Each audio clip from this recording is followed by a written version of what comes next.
Marhaba! Começa agora mais uma edição do programa Opinião Socialista, o mundo árabe sob a ótica das trabalhadoras e trabalhadores. O programa vai ao ar sempre às sextas-feiras, às 14 horas. Confira nesta edição. Jornalista palestina é presa pelas forças de ocupação. Israel aprova mais uma lei racista. Israelense Netanyahu e russo Lavrov negociam o futuro da Síria. Levante popular continua no Iraque. E no momento cultural, homenagem à artista e revolucionária síria Meis Kafi. Agora, fique com a gente.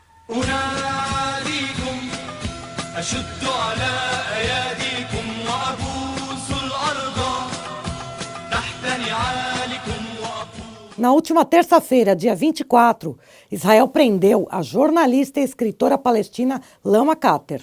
Pelo menos 25 soldados israelenses invadiram sua casa em Al-Halil, na Palestina ocupada. Lama, que é mãe de 5 filhos, foi detida na frente deles. O menor, com apenas 2 anos de idade. A jornalista tornou-se conhecida por denunciar as violações e crimes cometidos cotidianamente pela ocupação sionista contra os palestinos em artigos no site de notícias independente Num Post. A prisão de Lama é mais uma ação que desmonta a falácia de que Israel é um Estado democrático. A jornalista é uma das 4 mulheres presas em Al-Halil desde junho. Agora, são 63 mulheres nos cárceres israelenses, por não silenciarem e resistir. No total, são quase 6 mil presos políticos palestinos, incluindo ainda quase 300 menores de 18 anos. A resistência segue. O Estado colonial e de apartheid de Israel mais uma vez mostra sua cara. Aprovou mais uma lei racista no parlamento, o Knesset, no dia 19 de julho. Uma lei que declara Israel como um Estado exclusivamente judeu e estimula a expansão colonial. Esse é o projeto sionista desde o início, que culminou na Nakba, a catástrofe palestina, em 1948, quando o Estado de Israel foi criado unilateralmente mediante limpeza étnica da população palestina. O parlamento é parte das instituições construídas para consolidar esse projeto ilegítimo e de apartheid. São mais de 50 leis racistas contra os palestinos. O israelense Netanyahu e o russo Lavrov negociam o futuro da Síria. Quem comenta é o jornalista Vitórios Champs.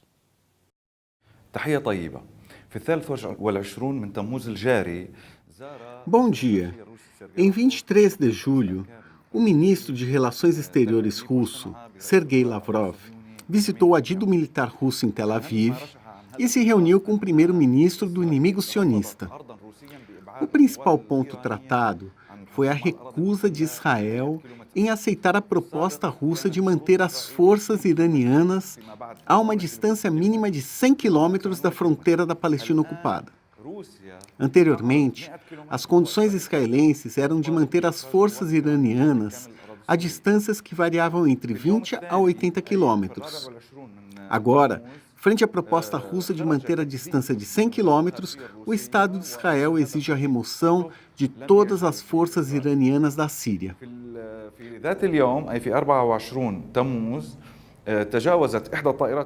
Um dia após o encontro, em 24 de julho, o ministro russo pediu desculpas afirmando que nada fora discutido com Israel. No mesmo dia 24, a defesa aérea israelense abateu um avião sírio que ingressou no espaço aéreo da Palestina ocupada por apenas 2 quilômetros. Há 2 semanas, houve um acordo entre a Rússia, os Estados Unidos, Israel e a Jordânia para permitir que a aviação síria se aproximasse da fronteira, mas que não poderia ser ultrapassada, e por isso o inimigo sionista o abateu. É tudo, obrigado.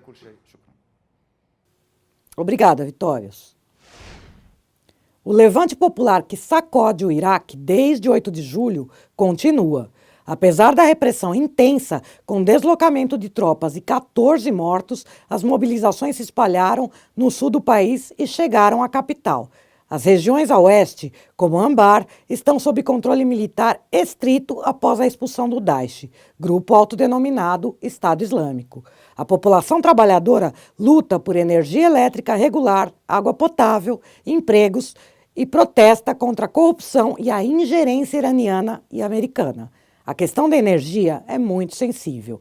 A temperatura beira os 48 graus e o governo iraniano reduziu o fornecimento de energia por falta de pagamento. Há rumores de que os Estados Unidos estariam por trás da decisão do governo iraquiano de atrasar os pagamentos.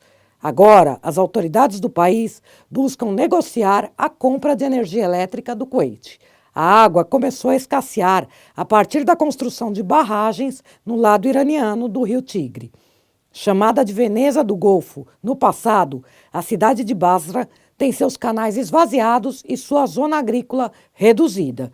A falta de empregos na região mais rica do país deve-se à contratação de estrangeiros para a exploração do petróleo local. O PSTU e a Liga Internacional dos Trabalhadores defendem a necessidade de se constituírem conselhos populares em cada cidade para levar o levante à frente. Somente um governo dos trabalhadores e trabalhadoras iraquianos pode expulsar os americanos e iranianos do país e dirigir as riquezas do petróleo para atender às necessidades de emprego, energia e água potável. Na última segunda-feira, dia 23, uma triste notícia: a morte da artista e revolucionária síria Meis Kaf, aos 49 anos de idade. Atriz famosa em todo o mundo árabe, ela emprestou seu prestígio e voz tanto à causa palestina quanto à Revolução Síria a partir de seu início, em 2011. Meis Kaf entendia que a resistência palestina e a Revolução Síria eram uma única luta. Quando o Hezbollah resolveu se aliar à ditadura síria, ela denunciou publicamente. Exigiu que lhe devolvessem a doação que fizera ao Partido Libanês em 2006 como contribuição à sua luta contra Israel. Depois de sua segunda prisão pelo regime sírio, em 2012, ela se viu obrigada a deixar seu país natal. Viveu com seu filho em Amman, na Jordânia, de 2013 a 2015 e nos últimos 3 anos em Paris, na França, onde faleceu. No exílio, seguiu lutando contra a ditadura sanguinária de Bashar al-Assad, o que lhe rendeu ameaças de morte e uma vida com muitas privações, separada da família. Mas entendia que a luta não era uma escolha para ela, e sim um dever. Para Meis Kaf, não estava em questão se a Revolução Síria triunfaria, mas quando. Então, ela poderia retornar à sua terra natal, onde sonhava morrer um dia. A ditadura síria usurpou-lhe também esse direito. Porém, sua luta não terá sido em vão. Encerramos este programa com imagens dessa jovem artista e revolucionária síria e o compromisso de manter viva a chama do projeto revolucionário. Meis Kaf presente.